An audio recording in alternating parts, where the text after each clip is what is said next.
Assalamualaikum warahmatullahi wabarakatuh.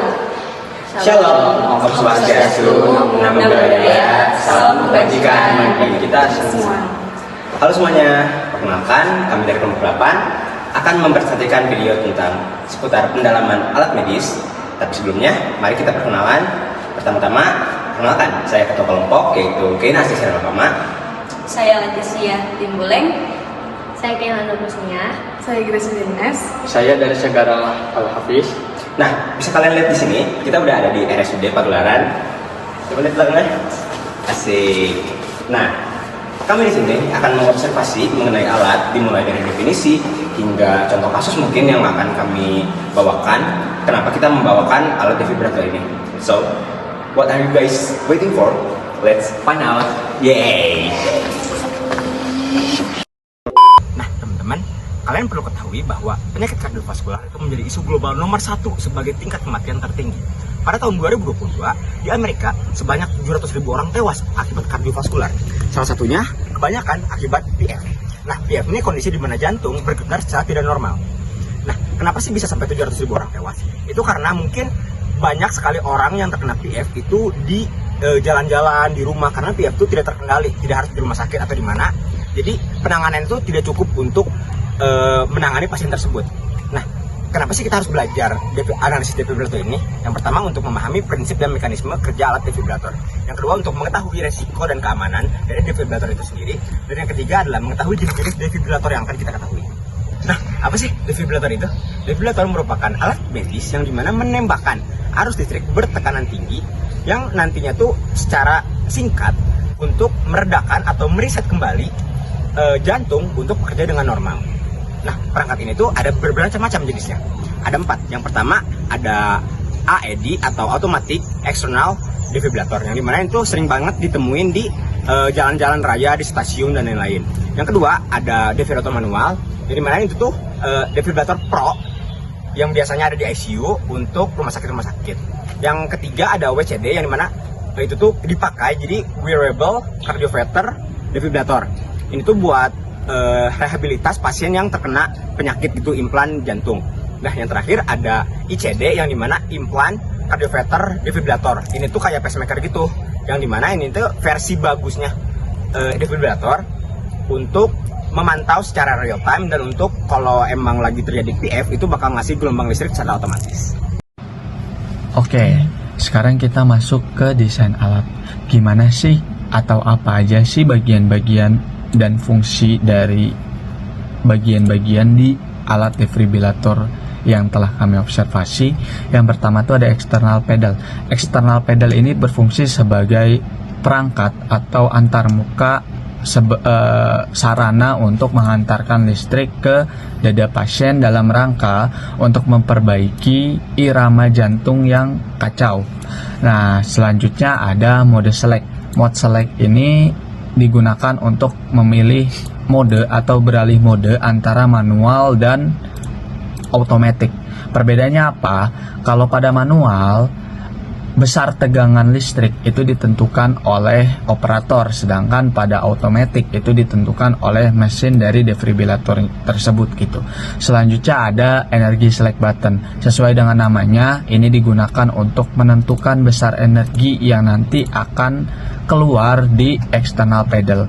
Untuk besar energi atau range energi yang biasa digunakan itu untuk orang dewasa itu sekitar 300 joule, untuk remaja di 150 sampai 250 joule, sedangkan untuk anak-anak itu di atas 1 tahun itu sekitar 50 joule.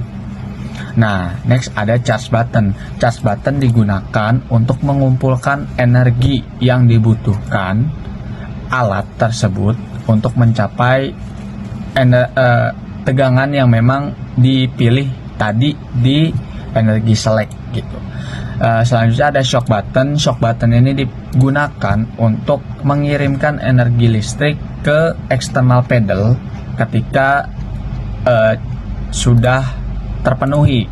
Nah, sebelumnya di charge button gitu.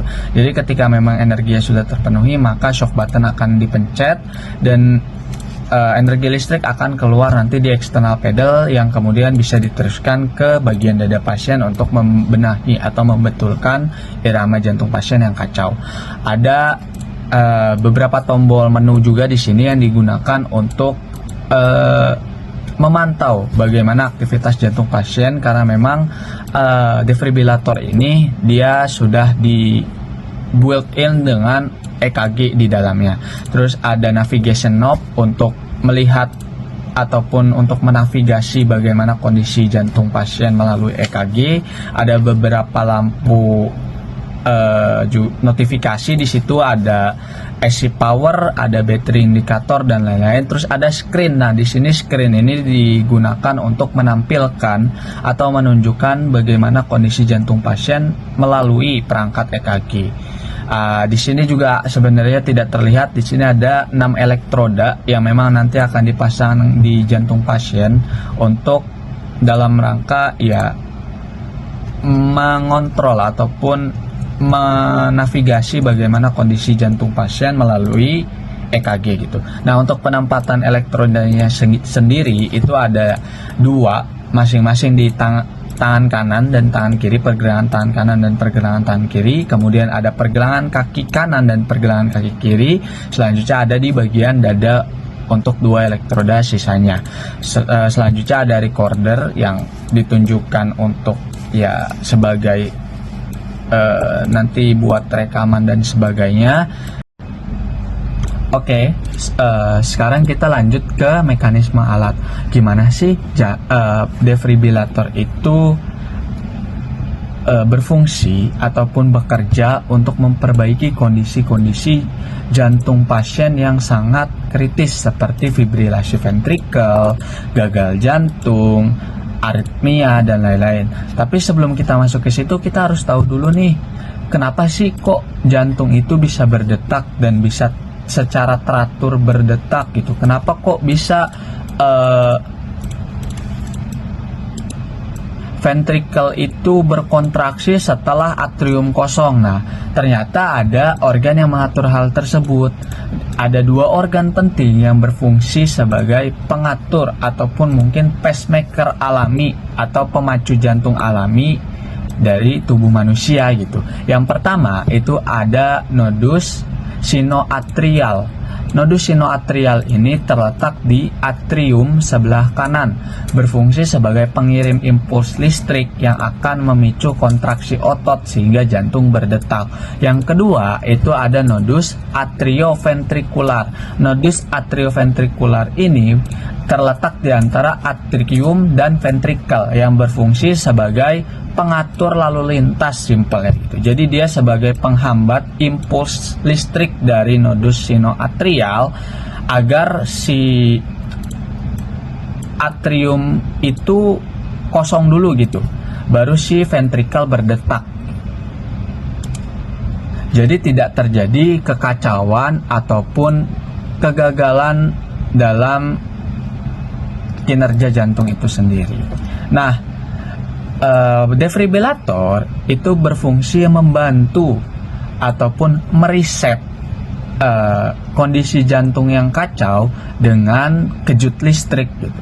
Nah, ternyata 300 joule itu ada alasannya loh gitu. Nah, 300 joule ini dianggap adalah range paling aman dan juga paling tepat untuk mereset jantung sehingga memberikan si nodus SA dan nodus AV tadi jeda waktu untuk mengambil alih kembali kondisi jantung yang awalnya kacau gitu. Jadi sebenarnya defibrillator ini bukan menyembuhkan, tapi membantu agar si pacemaker alami jantung itu bisa ngambil alih lagi sesuatu yang sebelumnya mungkin dia kewalahan gitu. Nah, jadi prinsip kerjanya gitu. Jangan kejut listrik, kita mereset kondisi jantung yang kacau ataupun kondisi polarisasi depolarisasi yang kacau sehingga nodus SA dan nodus AV dapat mengambil alih dan jantung bekerja kembali normal.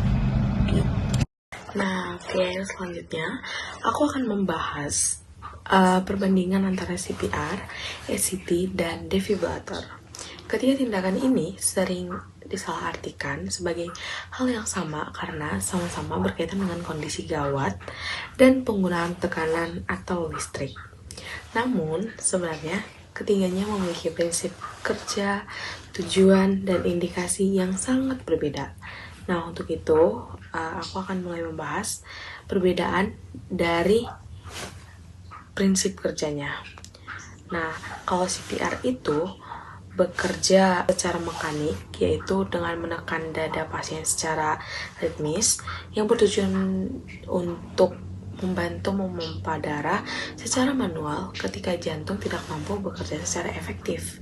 Nah, kalau ECT itu bekerja menggunakan arus listrik yang diberikan ke otak, khususnya sistem saraf pusat. Arus listrik ini bertujuan untuk memicu kejang terkontrol sebagai bagian dari terapi gangguan jiwa. Nah, sementara itu, defibrilator bekerja dengan memberikan kejutan listrik berenergi tinggi ke jantung dengan tujuan mengoreksi gangguan irama jantung yang mengecam nyawa. Aku akan membahas perbedaan dari segi target anatominya. Jadi target anatomi dari CPR itu adalah tulang sternum dan jantung, terutama ventricle, agar darah tetap dapat dipompa ke seluruh tubuh.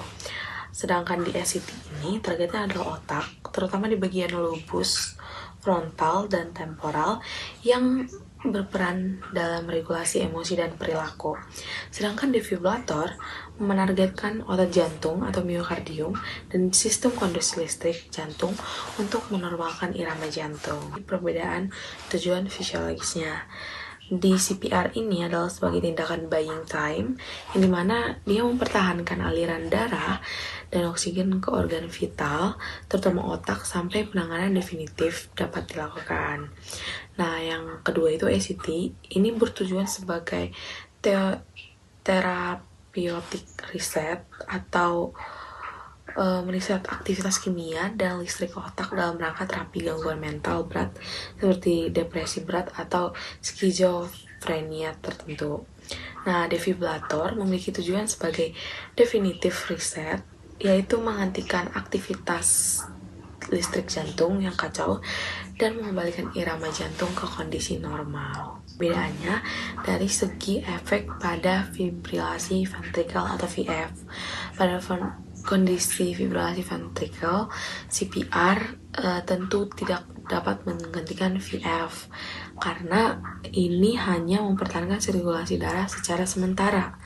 Kalau ECT ini jelas tidak memiliki peran sama sekali dalam kondisi VF karena tidak berkaitan dengan fungsi jantung. Kalau defibrilator merupakan satu-satunya tindakan yang efektif untuk menghentikan vibrasi ventrikel dan memulihkan irama jantung. Yang terakhir, aku akan membahas perbedaan dari segi status medisnya. Dari sisi status medisnya, CPR dikategorikan sebagai pertolongan sementara atau bridge therapy. Kalau ECT itu merupakan terapi elektif, di mana dilakukan secara terencana dan bukan dalam kondisi gawat darurat. Sementara defibrilator merupakan terapi definitif dalam kegawat daruratan yang seringkali menjadi penentu hidup dan mati pasien. Nah, jika ada kelebihan, tentunya alat ini juga mempunyai kekurangan. Kelompok kita membagi resiko dan kekurangan itu dalam 3 kategori utama. Yang pertama, itu resiko fisik pasien. Yang paling terlihat itu adanya luka bakar di bagian alat itu ditempelkan.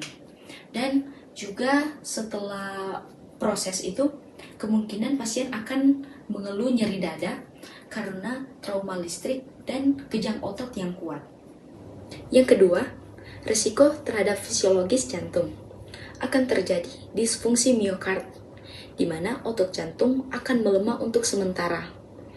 Oleh karena itu, tim medis harus selalu memantau kondisi dari pasien. Dan bisa juga terjadi aritmia baru, yaitu irama jantung tidak normal yang berbeda. Dan salah satu komplikasi yang jarang namun itu fatal, yaitu emboli. Nah, itu terjadi karena gumpalan darah yang terbentuk saat henti jantung itu terlepas dan akhirnya menyumbat pembuluh darah. Dan yang paling fatal itu jika terjadi penyumbatan pembuluh darah otak. Nah, yang ketiga itu resiko terhadap tim medis sendiri. Saat aliran listrik mengalir, tim medis tidak boleh bersentuhan dengan pasien atau dengan benda konduktor yang terpasang dalam pasien. Jika tim medis itu bersentuhan dengan pasien atau dengan benda konduktor pada pasien, itu akan terjadi sengatan listrik dan itu bisa menyebabkan gagal jantung. Gimana sih buat contoh kasusnya? Contoh kasus untuk alat defibrilator ini itu ketika pasien atau seseorang mengalami henti jantung. Itu kondisi di mana jantung itu gagal berdetak dan mengedarkan darah. Ini mengakibatkan pasokan oksigen itu berkurang secara signifikan sehingga pasien itu kehilangan kesadaran. Nah, pada saat kondisi ini defibrilator itu digunain untuk merangsang nodus SA. Nodus SA ini merupakan pacemaker alami dari jantung kita sendiri, itu menggunakan tegangan listrik agar organ tersebut atau jantung itu berfungsi kembali secara normal. Jadi otot jantungnya itu berkontraksi kembali dan peredaran darahnya itu juga kembali normal. Kesimpulannya, defibrilator ini merupakan alat elektromedis yang berfungsi untuk menghentikan kekacauan listrik pada jantung melalui depolarisasi massal. Itu tujuannya untuk mereset sel miokardium agar nodus SA itu dapat kembali normal. Nah, dibandingkan dengan CPR yang hanya berfungsi untuk membeli waktu dengan mempertahankan perfusi darah, kalau defibrilator ini itu menawarkan untuk solusi tindak lebih lanjutnya dalam kasus VF. Nah, cuma defib ini tetap ada resiko seperti luka bakar atau kegagalan fungsi organ.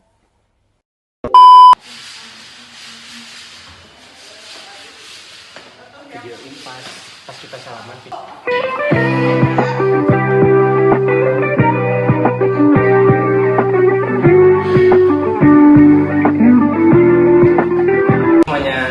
Kami lagi ada di ruangan ICU, lebih tepatnya ada alat defibrilator manual di sini dengan kepala ruangan ibu dengan ibu.